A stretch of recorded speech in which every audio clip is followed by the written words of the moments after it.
Warahmatullahi wabarakatuh. Alhamdulillah anak-anakku di mana saja berada, ya selamat kembali bertemu dengan Bapak dalam pelajaran bahasa Indonesia. Ya, kita panjatkan puji dan syukur kehadirat Ilahi Allah Subhanahu Wa Taala karena pada hari ini sekalipun di masa pandemi tetap kita masih bisa menjalankan kewajiban.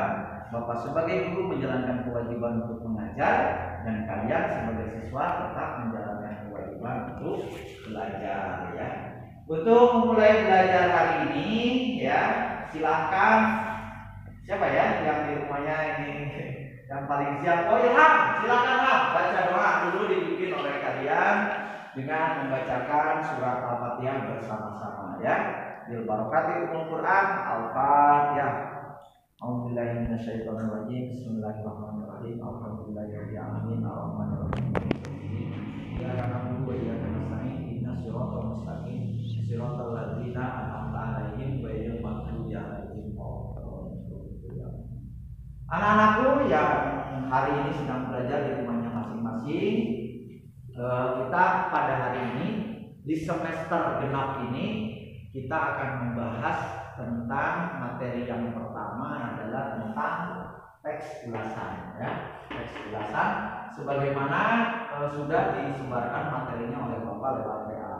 Tetapi untuk lebih supaya kalian memahami tentang teks ulasan ini, Bapak sengaja kirim videonya untuk dipelajari oleh kalian di rumah.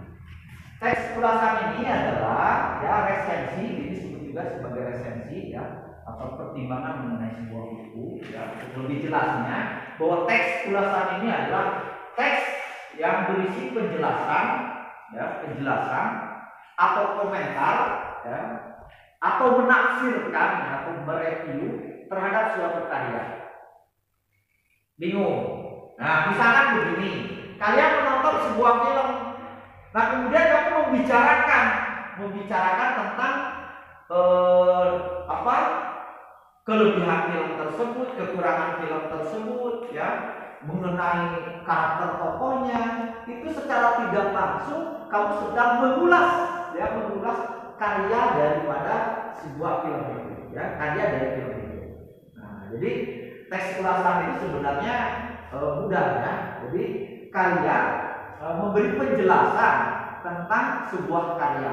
Karya itu baik sebuah buku, ya, baik sebuah film atau benda, ya, benda seni, itu kalian memberikan komentar tentang sebuah karya itu berarti kalian sedang berbicara tentang ulasan, ya. Tetapi untuk lebih mengertinya saya jelaskan, ya, kembali teks ulasan adalah teks yang berisi penjelasan, komentar, menafsirkan atau review terhadap suatu karya.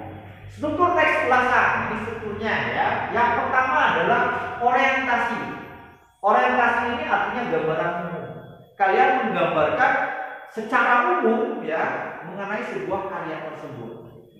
Kalau misalkan karyanya adalah sebuah novel, maka kamu mengulas secara umum tentang bagaimana gambaran dari buku novel tersebut. Kemudian yang nomor 2-nya adalah tafsiran. Ini struktur teksnya, ya. Yang nomor 2 tafsiran adalah pandangan sendiri. Artinya kamu memberikan pandangan atau kalian memberikan pandangan terhadap karya tersebut. Bagaimana menurut kalian mengenai karya novel tersebut? Kalau novel yang dijadikan ulasannya, ya. Atau kalau misalkan benda seni yang lain juga, bagaimana menurut kalian mengenai pandangan kalian terhadap karya tersebut? Kemudian yang nomor 3-nya adalah evaluasi. Evaluasi itu adalah gambaran detail tentang karya. Jadi kamu memberi ulasan secara detail daripada karya tersebut, ya. Setelah kalian, kalau bukunya setelah kalian baca, kalau karyanya setelah kalian teliti, begitu, ya. Jadi kamu memberikan gambaran detail tentang karya. Selanjutnya adalah nomor 4 sebagai struktur dari teks ulasan ini adalah rangkuman. Ulasan akhir tentang kesimpulan karya. Jadi kamu membuat kesimpulan atau membuat simpulan dari karya tersebut setelah kalian membacanya, mempelajarinya. Kemudian diakhiri dengan simpulan. Bagaimana simpulannya dari karya tersebut? Nah, ini untuk tugas kamu di rumah supaya kamu tidak bingung karena banyak yang di WA sama bapak ya kaitannya dengan tugas, Pak, tugasnya kurang mengerti gitu. Nah, ini tugasnya ya. Jadi langkah yang pertama, kamu baca salah satu novel karya Terelie. Tinggal dibuka aja di Google ya. Resensi buku karya Terelie ya, atau novel karya Terelie, silakan ya. Kemudian setelah itu kamu tulis ya judul bukunya apa. Kalau novel Terelie ini banyak ya, ada Bintang, ada Matahari, banyak lah gitu karya-karya Terelie ini karena sekarang buku novel-novel karya Terelie itu banyak dibaca ya. Jadi terkenal banyak, silakan dibuka di Google. Judulnya apa? Kemudian pengarangnya jelas Terelie ya. Kemudian penerbitnya apa? Kemudian ringkasan cerita. Ya kalau di materi, mohon maaf diralat ya. Ringkasan cerita dengan sinopsis terpisah, padahal ini bersatu ya. Jadi ringkasan ceritanya bagaimana itu? Jadi sinopsis dari cerita misalkan Bintang atau Matahari karya Terelie ya, itu silakan oleh kamu ringkasan ceritanya bagaimana. Adalah silakan tinggal dibuka di Google. Kemudian unsur intrinsipnya. Ini yang harus ditulis oleh kamu atau yang menjadi tugas buat kamu itu. Yang pertama kamu harus menulis unsur intrinsiknya. Misalkan yang nomor 1 tema ya. Tema ini ide pokok yang melahirkan cerita. Jadi ide pokok yang melahirkan cerita. Kalau kisahnya misalkan tentang persahabatan, berarti temanya persahabatan. Kalau temanya tentang kalau dalam bahasa Sunda bobogohan, berarti temanya percintaan ya gitu. Silakan itu ya, temanya apa. Jadi tema itu adalah ide pokok yang melahirkan cerita. Selanjutnya latar itu tempat dan waktu kejadian. Jadi dalam cerita itu tempatnya di mana, waktunya kapan. Misalkan begini ya, misalkan begini nih, saya beri contoh nih. Ketika aku duduk di bangku penumpang, aku berhadapan dengan seorang lelaki tua yang menatapku terus. Aku mulai resah, ya. Aku mulai resah.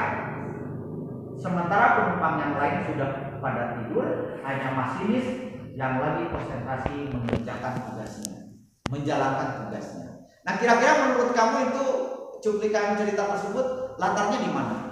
Bagaimana, Nurul? Iya, bagus ya. Jadi tempatnya itu ada di mana tadi? Di kereta ya. Karena mengapa Nurul bisa mengatakan kereta? Karena tadi ada kata kunci apa? Betul, Ilham, masinis ya, terima kasih ya. Itu ada kata masinis, berarti tempatnya di kereta ya. Jadi nah itulah latar itu seperti itu ya. Latar itu tempat dan waktu kejadian. Waktunya kapan?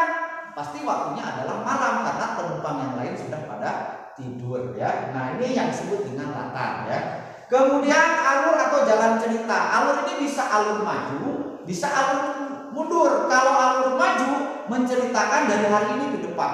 Kalau alur mundur menceritakan hari ini pengalaman di masa-masa yang lalu. Itu berarti alurnya menggunakan alur mundur ya. Kemudian tokoh, ini tokoh ya. Tokoh itu ada tokoh protagonis, ada tokoh apa lagi? Waktu kelas 7 mungkin. Iya, bagus, tokoh antagonis. Jadi kalau disebut tokoh protagonis biasanya disebut tokoh lalakon ya. Itu tokoh baik, antagonis adalah lawan daripada tokoh baik. Ya, ini lihat nanti tokohnya ya. Ada tokoh protagonisnya siapa, tokoh antagonisnya siapa. Amanat. Amanat ini adalah pesan pengarang. Apa yang ingin disampaikan oleh pengarang melalui cerita itu? Nah, itu namanya amanat. Ya, amanat.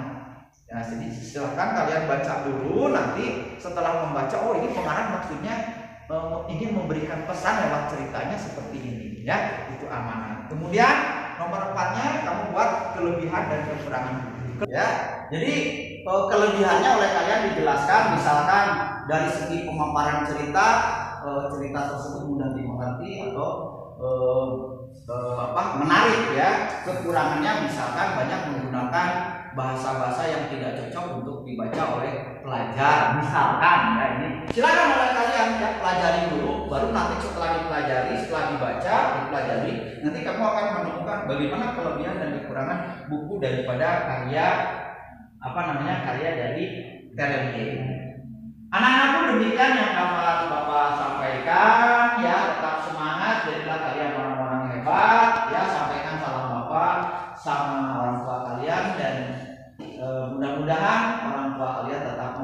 memfasilitasi, memberikan motivasi untuk kalian tetap belajar sekalipun di masa pandemi.